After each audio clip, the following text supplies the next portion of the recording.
जो ये hair problem start हुई थी, आज से 2-3 साल पहले स्टार्ट हुई थी।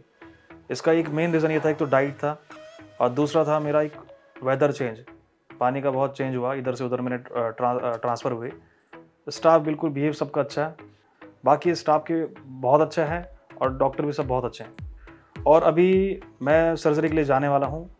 थोड़ा नर्वस भी हूँ, थोड़ा डरा भी हूँ, लेकिन थोड़ा एक्साइटेड भी हूँ कि कुछ नया करने जा रहा हूँ और अब देखते हैं क्या अभी होता है। जैसा कि आप देख रहे हैं कि मेरी सर्जरी अभी कंप्लीट हो चुकी है और मेरी सर्जरी 2 दिनों तक चली, क्योंकि मेरे जो ग्राफ्ट थे 5500 ग्राफ्ट लगे। मुझे ये फील हो ही नहीं रहा था कि सर्जरी चल रही है। जैसे मैं सर्जरी से आया तो मुझे काफ़ी अच्छे से एक्सप्लेन किया कि मुझे क्या करना है, क्या नहीं करना है, कैसे हेयर वॉश करने हैं, क्या खाना है, क्या नहीं खाना है, और मैं सैटिस्फाइड हूँ पूर्णतः। और मैं धन्यवाद करना चाहूँगा क्यूएसटी का कि मुझे लगा ही नहीं कि मैं 2 दिन कहीं गया था या कुछ सर्जरी कराने गया था। मुझे लगा कि मैं अपने घर पे आया हूँ और इतना व्यवहार, इतना अच्छा व्यवहार मुझे बड़ा अच्छा लगा मुझे, और मैं फुल्ली सैटिस्फाइड हूँ।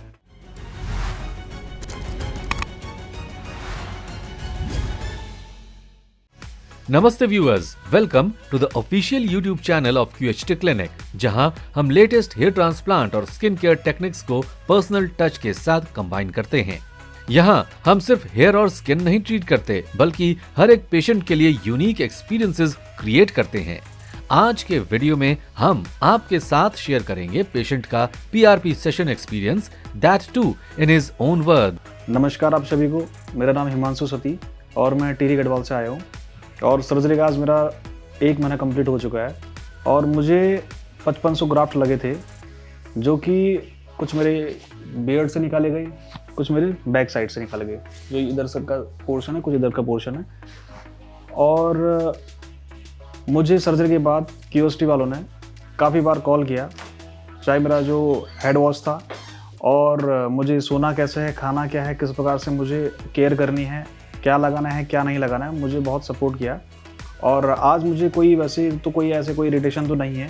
शुरू के 3-4 दिन तो होती है, क्योंकि सर्जरी के दौरान तो कुछ हमें ध्यान रखना ही पड़ता है, अपना सोना खाना पीना थोड़ा ध्यान रखना पड़ता है। उसके बाद मुझे पूरा महीना मुझे पता भी नहीं चला मैंने सर्जरी कराई है और काफ़ी अच्छा मेरा रहा, एक्सपीरियंस रहा।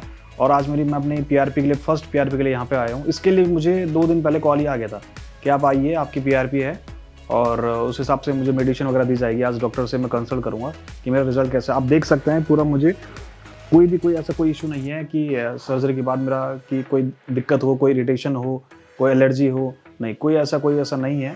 और मैं काफ़ी सेटिस्फाइड हूँ जो मैंने यहाँ से अपना ट्रांसप्लांट कराया। और मैं इसका रेफरेंस औरों को भी मैंने 2-3 को दिया है कि क्यूएसटी आएँ और अपना ट्रांसप्लांट करवाएं। और अगर मैं यहाँ पे जो प्राइस की बात करूँ, जिसमें मेरा जो ट्रांसप्लांट किया है, मैंने कम से कम 1.5-2 साल से मैं देख रहा था। ट्रांसप्लांट तो कराना ही था, तो मुझे कहीं मिला ही नहीं। कोई मिला तो कोई एक्सपीरियंस नहीं मिला, कहीं डॉक्टर मिले तो अच्छे नहीं मिले।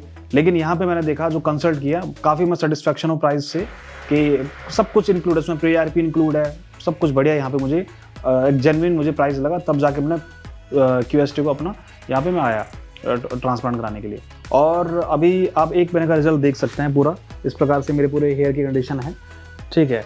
और फिर मिलते हैं आपको, जैसे जैसे ग्रोथ होगी वैसे वैसे मिलते हैं। थैंक यू क्यूएसटी, धन्यवाद। हेलो फ्रेंड्स, अगर आपने अभी तक हमारे चैनल को सब्सक्राइब नहीं किया है तो प्लीज इस वीडियो को लाइक कीजिए, शेयर कीजिए और हमारे चैनल को सब्सक्राइब कीजिए। और ध्यान रहे, बेल आइकन दबाना ना भूलें, जिससे हमारे हर वीडियो का अपडेट आपको समय समय पर मिलता रहेगा।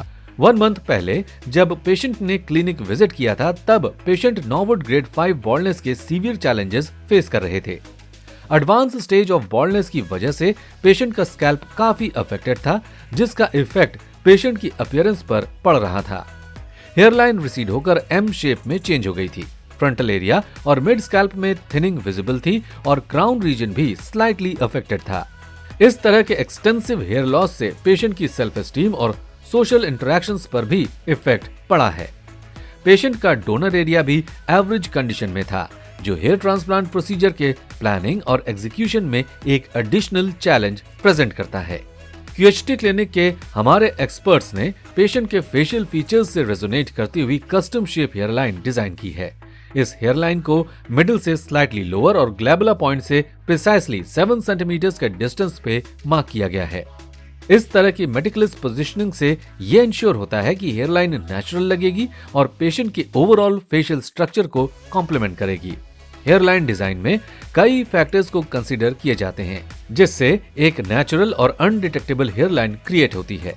Zigzag implantation natural hair growth की इरेगुलरिटी को मिमिक करता है। फ्रंटल एरिया, मिड स्कैल्प और स्लाइटली अफेक्टेड क्राउन रीजन में वॉल्यूम और डेंसिटी ऐड करने के लिए double and triple hair follicles implant किए गए हैं, जिससे एरिया में फुलर लुक क्रिएट होगा। इस सर्जरी में टोटल 5500 ग्राफ्ट्स इम्प्लांट किए गए हैं, जिन्हें पेशेंट के सेफ डोनर जोन और बियर्ड एरिया से प्रिसाइसली एक्सट्रैक्ट किया गया है। ट्रांसप्लांट के 1 मंथ बाद जब पेशेंट ने फॉलोअप पीआरपी सेशन के लिए क्लिनिक विजिट किया था, तब स्कैल्प पर 70% शेडिंग विजिबल थी। शेडिंग ट्रांसप्लांट के बाद का नॉर्मल और एक्सपेक्टेड फेज है, जो मेनली 3 to 4 मंथ्स तक रहता है। इस टाइम पीरियड में पेशेंट का डोनर एरिया भी कंप्लीटली हील हो गया है।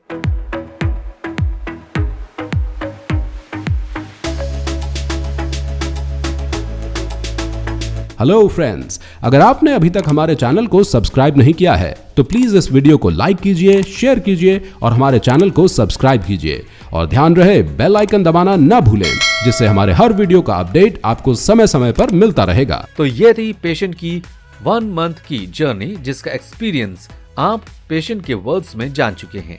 हम पेशेंट की जर्नी को आगे भी कंटिन्यू करेंगे और अपकमिंग मंथ्स के रिजल्ट आपके साथ शेयर करते रहेंगे।